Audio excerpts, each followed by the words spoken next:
Article 2.7 de la Charte des Nations Unies, rédigée en 1945, j'ouvre les guillemets, « Aucune disposition n'autorise les Nations Unies à intervenir dans les affaires qui relèvent essentiellement de la compétence nationale d'un État. » Et pourtant, le 10 mars dernier, vous le savez, le Conseil de sécurité de l'ONU a voté une résolution qui a ouvert la voie à l'intervention militaire en Libye pour protéger les populations civiles des exactions du colonel Kadhafi. Alors, entre ce qui se passe en Libye, ce qui se passe en Syrie, ce qui se passe en Égypte, où est le droit? Quelles sont les possibilités d'agir? C'est un peu notre débat ce matin.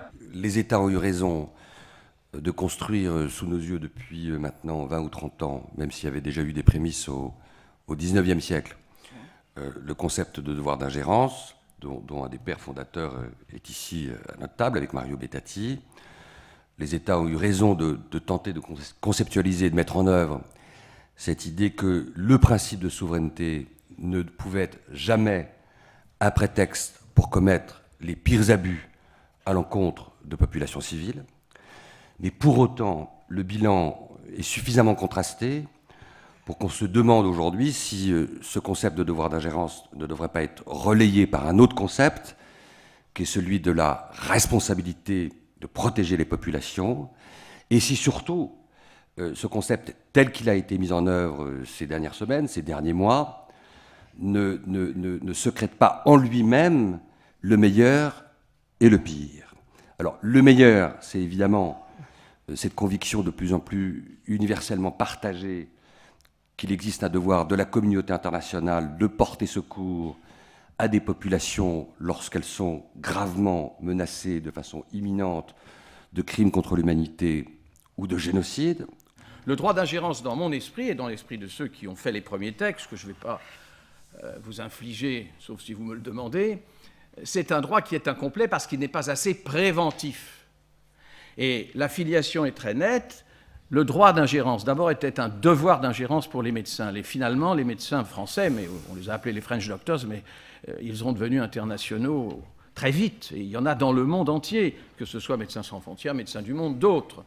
Ceux-là parlaient de leur devoir à eux, qui ne s'arrêtait pas à une frontière. Cette frontière imperceptible, invisible, virtuelle, on n'avait pas le droit de la franchir sans être hors la loi pour aller soigner un blessé d'une guerre ou une maladie contagieuse de l'autre côté. C'est ça que nous avons voulu abolir. Au fond, le début de la globalisation vient de cette pratique médicale-là, même si William a aussi raison de parler du XIXe siècle, car les choses s'étaient posées de la même manière, guerre de Crimée, etc. Il y avait eu des tentatives, qu'on appelait d'ailleurs des interventions d'humanitude. Bon, donc là, nous avions affaire à quelque chose qui... Les secours arrivaient toujours trop tard. Pouvait-on essayer de prévenir les guerres, puisqu'il s'agissait de guerres souvent, ou les catastrophes, de façon à ne pas arriver trop tard et surtout de ne pas faire la guerre? C'était pour éviter la guerre, tout ça. Alors, devoir d'ingérence, ça, c'est une résolution qui est passée aux Nations Unies en décembre 88. Et alors, elle dit des mots tout à fait importants parce que c'est l'assistance humanitaire aux victimes. Et là, le juriste, puisque vous l'avez, madame, qualifié de juriste, après tout, il l'est, c'est la première fois que la victime était sujet du droit.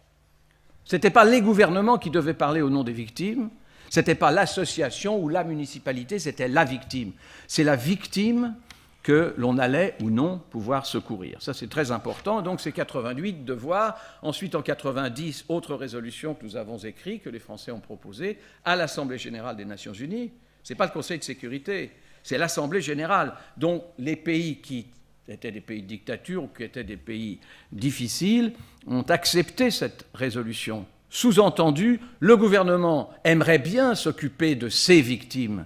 Seulement, voilà, il ne peut pas, ça c'est très hypocrite, c'est un langage diplomatique, bien entendu. Seulement, là, il ne peut pas, donc nous allons nous substituer temporairement au gouvernement qui devrait les protéger.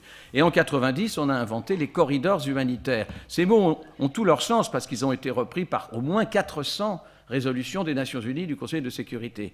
Corridor humanitaire, ça veut dire qu'on se passe de la vie des oppresseurs.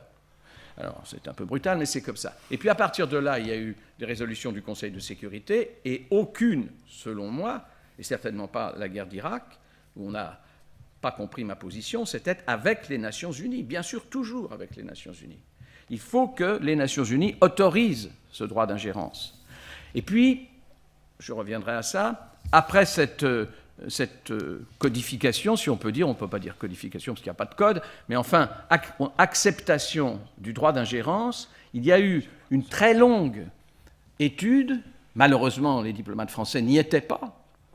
Cette invention est française, celle dont je viens de parler, mais elle était à ce point rejetée à cette époque que dans le groupe qui a créé, ce sont les Canadiens qui l'ont accueilli, et il était dirigé par Gareth Evans et par Mohamed Sanoun. Mohamed Sanoun est un diplomate algérien, Gareth Evans est l'ancien ministre des Affaires étrangères australien. Au Canada, un gros groupe important, y compris la Croix-Rouge internationale qui était contre le droit d'ingérence, mais pas de diplomates français, ont mis sur pied ce qu'on a appelé la responsabilité de protéger.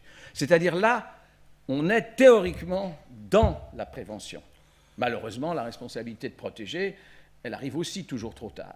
Mais je ne désespère pas que petit à petit, on arrive à faire comprendre, alors c'est là où je suis d'accord, il faut formuler ça différemment, il faut l'articuler différemment, il faut faire participer les organisations régionales pour qu'il n'y ait pas de crimes commis.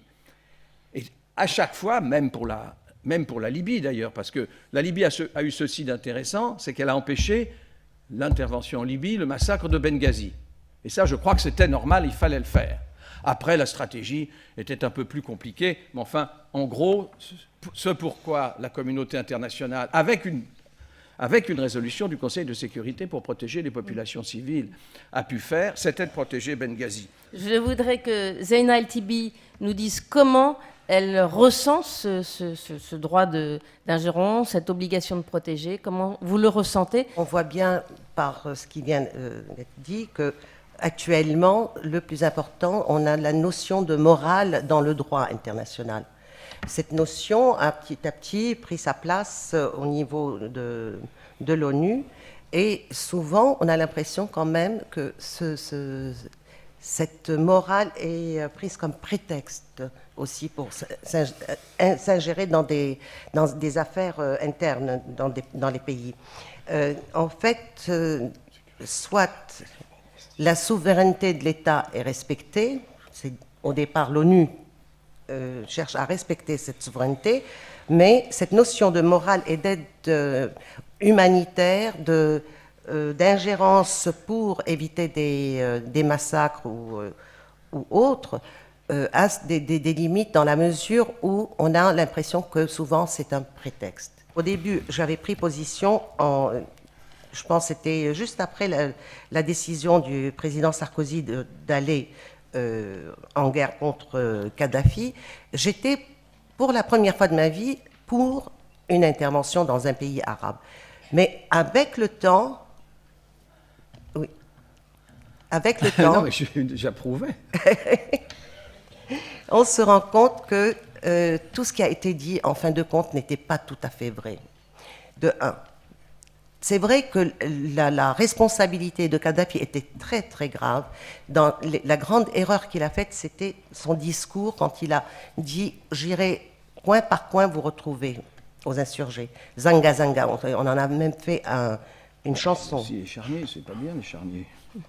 Mais il y a eu des faux charniers, Monsieur Kouchner. On nous a raconté que c'était des ossements de chameaux. On nous raconte des fois n'importe quoi. Et les charniers... Timisoara, on sait ce que c'est aussi. On exagère. Dénoncé par moi. Oui, oui, tout à fait. Mais on a exagéré aussi le chiffre. Le chiffre était tellement grand que tout le monde était choqué. Et petit à petit, on s'est rendu compte qu'on nous racontait n'importe quoi. Et c'est un peu la crainte, si vous voulez, que nous avons aujourd'hui par rapport à la Libye. On a eu par ailleurs que beaucoup d'intérêts économiques, le pétrole évidemment, les intérêts du Qatar sur place, tout ça a dû certainement jouer pour prendre la décision. Je voudrais quand même souligner le fait que la grande difficulté, le moment crucial dans lequel nous nous trouvons dans notre histoire contemporaine, c'est le fait que l'opinion publique est de plus en plus édifiée et qu'elle se résigne moins qu'auparavant à une espèce de fossé qui était admis par résignation, par apathie, par cynisme entre la morale internationale et l'action publique internationale. Elle s'y résigne moins. Ça, c'est vrai. Dans les deux sens. Elle est plus exigeante. Ça, c'est vrai. Et en même temps, qu'est-ce qu'elle voit? Elle voit à la fois l'opération militaire, quand même, qui reste très ambiguë en Libye. Certes, on a évité un massacre à Benghazi, mais le mandat, en fait, a été exécuté bien au-delà de la résolution. Oui. Elle se souvient quand même des motifs humanitaires qui n'ont cessé d'être déployés, Bernard, qui n'ont cessé d'être déployés, y compris par Bush, pas simplement les armes chimiques, qui étaient une espèce de gigantesque mensonge d'État, y compris par Bush pour dire on va chasser un dictateur avec l'arrière-pensée pétrolière énorme. Les Texans se réjouissaient de l'argument militaire pour aller en Irak. Il faut se souvenir de ça aussi. Il faut se souvenir de l'opération désastreuse en Somalie, l'état dans lequel se trouve ce pays. Il faut se souvenir du fait que quand les Américains sont intervenus à plusieurs reprises dans certains pays, aux Antilles, dans les Caraïbes, c'était toujours pour porter secours aux Américains. Giscard d'Estaing, Colvézi en 1978, c'était toujours avec une arrière-pensée qui était plus ou moins humaniste. Donc l'instrumentalisation politique du devoir d'ingérence a été très loin et a contribué d'une certaine façon à risquer de la torpiller. Rencontre Capitale avait fait un sondage, Opinionway, sur est-ce le devoir de la France de participer à des interventions militaires dans les pays qui commettent des crimes contre leur population. Oui. Eh bien, ils répondent oui à 60%. Oui, tout à fait, 15 et plutôt oui, 45. Ils sont seulement 39 à ne pas vouloir que la France se mouille. Voilà, donc vous voyez, c'est quand même devenu quelque chose de tout à fait majoritaire. Les gens sont évidemment pour qu'on porte secours à des gens dont tous les indices montrent qu'ils vont être massacrés. Évidemment, ça c'est une idée difficile de dire non. Mais quand on va dans les pays du Sud, en Afrique ou dans les pays musulmans, le pourcentage n'est pas le même. C'est-à-dire que les populations, quand on les interroge, y compris celles qui sont souffrantes, voient que les promesses, par exemple d'aide répétées 10 000 fois à la sortie des G20 et des G8 en direction de l'Afrique ne sont jamais tenues. Constate qu'il y a 10 millions de personnes qui sont menacées de mort dans la Corne de l'Afrique, ça ne suscite pas une émotion considérable, et pourtant... On l'a fait, l'intervention en Somalie. Oui, et ça a été une catastrophe totale. Parce qu'il n'y avait pas d'agenda politique, parce qu'il y avait des arrière-pensées américaines qui se sont imposées, qui ont imposé la feuille de route sur place, et qui ont conduit à la catastrophe militaire que nous connaissons. Kadhafi, 42 ans, d'accord? C'est pas nous qui protestions, et c'est pas nous qui avons déclenché la guerre. Nous. Attendez, madame. L'opération de protection des populations. Et, encore une fois, je pense que c'est un droit préventif et ça n'est pas appliqué. Je suis d'accord avec William pour qu'on essaie de faire ça en avance, avant les massacres. Essayer de s'interposer, c'est toujours très difficile et en général, on arrive après les massacres. Là, nous sommes pour une fois arrivés avant pour Benghazi. Mais il y a eu des morts quand même. Il y a eu des morts. Les guerres, ça arrive. Dans les révolutions, c'est rare qu'il y ait zéro. D'accord, mais si vous voulez, ce que je veux dire par là... Non, mais attendez, excusez-moi. Le but est où? Mais non, le but, c'est pas de mettre à notre solde. D'abord, ne parlez pas de pétrole, parce que le pétrole de Libye, on l'avait. Enfin, on s'en servait, on l'achetait comme tout le monde. Il n'y avait pas de problème. Vraiment, il n'y avait pas de problème. C'est pas pour avoir du pétrole. Nous étions parmi ceux qui bénéficiaient, très cher d'ailleurs, du pétrole. Bon. Donc, c'est pas pour ça. Essayez de comprendre qu'il y a des gens relativement généreux, en tout cas sincères. Un massacre d'habitude, un massacre de l'autre côté du monde, on s'en fout. Et d'ailleurs, ce qui se passe en Somalie, on s'en fout, malheureusement. Bon, on a tort de le faire, mais enfin, je suis sûr que vous allez trouver des solutions. Mais c'est pas le reste après, la politique, c'est l'affaire des gens. Là, il y avait... c'est pas tout à fait l'affaire des gens, parce que je suis désolée... Mais si, c'est l'affaire des gens. Une révolution, c'est pour mettre à bas un dictateur, c'est pas nous qui l'avons faite, ce sont les gens, en particulier de Benghazi. On savait qu'il y avait des oppositions entre la Cyrénaïque et la Tripolitaine, mais il y a toujours des oppositions. Parlez des opérations réussies sur lesquelles vous n'aurez pas à dire le monde arabe, etc. Il s'est passé au Kosovo que finalement, grâce à l'intervention, vous savez, c'est très simple, Bosnie, nous ne sommes pas intervenus militairement. 250 000 morts. Kosovo, nous sommes intervenus militairement trop tard, à mon avis, 30 000 morts. Entre-temps, il y a eu l'envoi de casques bleus. C'est la seule opération préventive en Macédoine, et il n'y a pas eu de guerre. Et il y avait 800 casques bleus. Vous voyez la différence? 250 000, 0, 30 000. Maintenant, qu'est-ce qui va se passer? Je pense que M. Tadic, le président serbe, qui est assez sage pour comprendre qu'il faut parler, va, pour pouvoir rentrer aussi dans l'Union européenne, mais ça c'est tout à fait normal, parler avec les Kosovars, les choses s'arrangent.